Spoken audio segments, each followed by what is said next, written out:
Hello guys, is Bitcoin in bear market or is there in bull market?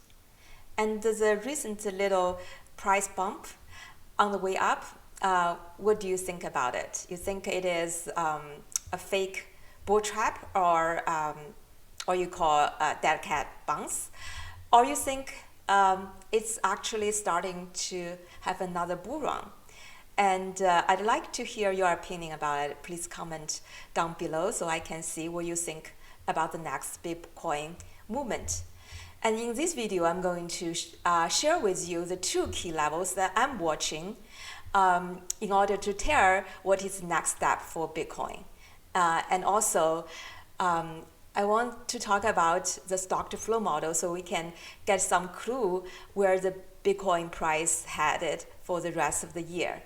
And we also know maximalists like Mike Kaiser, he still holds the same bullish view about the Bitcoin target price by the 2021. He still thinks that Bitcoin can reach about 200K by the end of the 2021. So we still have September, October, November, December, 4 months to go to reach that price. And Cassie Wood, similarly, she also, she doesn't change her view because of the recent drop of the Bitcoin. And as a matter of fact, she actually bought quite a lot of GBTC and coin-based stocks when Bitcoin dropped down to 30K level not long. So there are two levels that I pay attention to. And the first of it is to check the weekly chart of Bitcoin.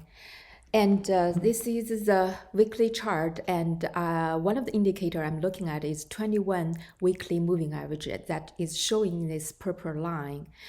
And once as long as the BTC stays above the 21 weekly moving average, then the bulls are more in control. We can say this is more likely to be in the bull run.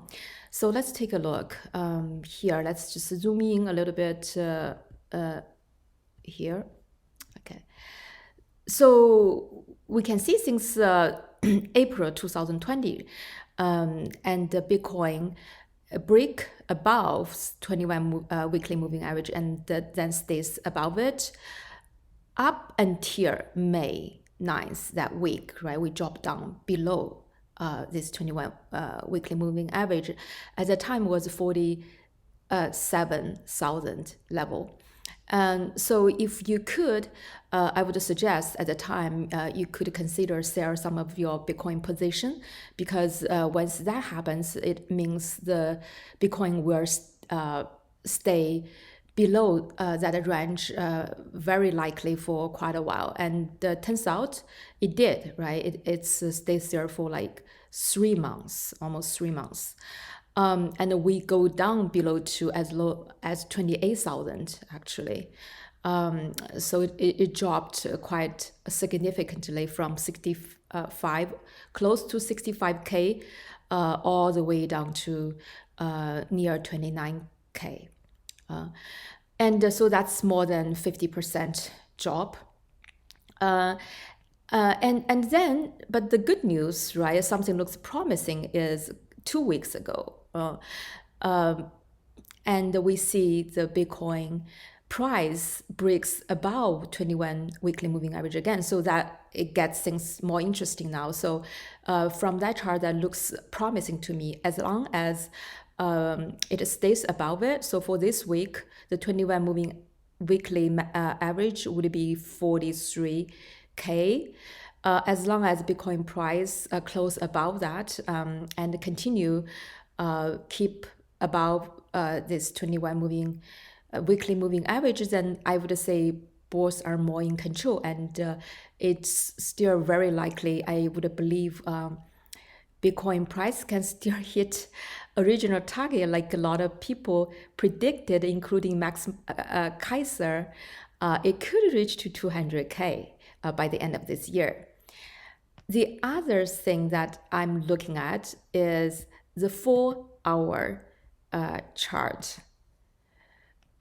Okay, for 4-hour chart, instead of 21 moving average, the thing I'm interested in is actually 200 moving average. So let's change to that. And from that, you can see, right, it's about around the same time as 21 weekly moving average. It actually says about the same thing as 21 weekly moving average, but give you more final level of, so you can see, you know, in terms of week, instead of the week, you can actually see which day. So it gave you more details about this similar information. So we can see in July 23rd, the 4-hour hourly chart, the Bitcoin price break about 200 moving average. And then since then we stay above that, and that looks also promising. And let's say the last time when it break down, that we have to go back, right? Go back all the way here.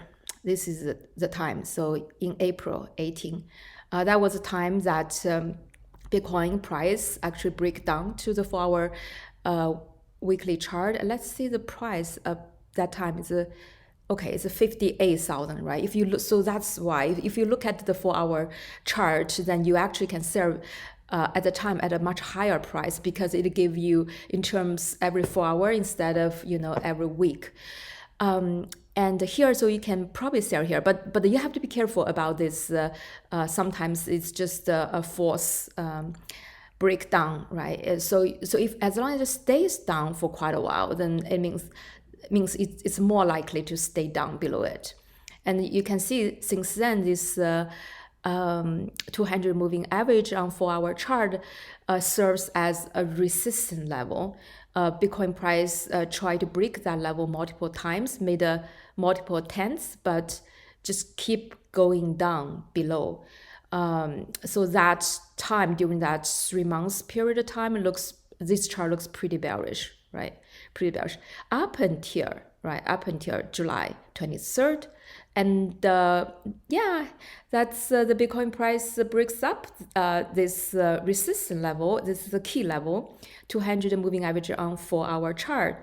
So let's just see, you know, where this is going. So again, what I'm watching is this 200 moving average. As long as it stay above it, I'm not gonna do anything, because I'm expecting it can reach maybe, you know, somewhere between 100K to 200K or 100K to 300K, give a broader range by the end of this year. But if it goes down to this level again and stay above that, then I will tend to very bearish. I probably gonna sell some of the more position. Okay, so that's the view that I have, and comment down below and let me know what is your strategy and what do you think about it, and I'd like to know about it.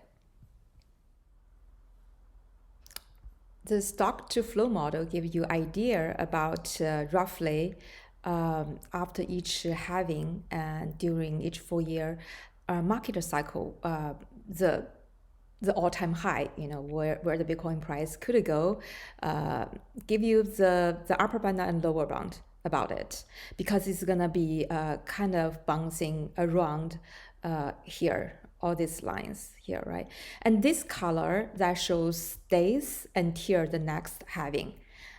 So as we can see, in 2017 it reached the all-time high is around this kind of light green color here, and we are still, you know, going there. So we're gonna reach some kind of all-time high, and where you know, the all-time high always on the other side of this. So you can see this side is 100K. So if we do reach all-time high, we're gonna expect it's gonna be above 100K. But where it is landed, just from, you know, the previous pattern, it does look like it's more likely to land at around 200K, right? Just from this graph. And let's keep an eye on it and see how things going. But so far, this chart still makes sense to me.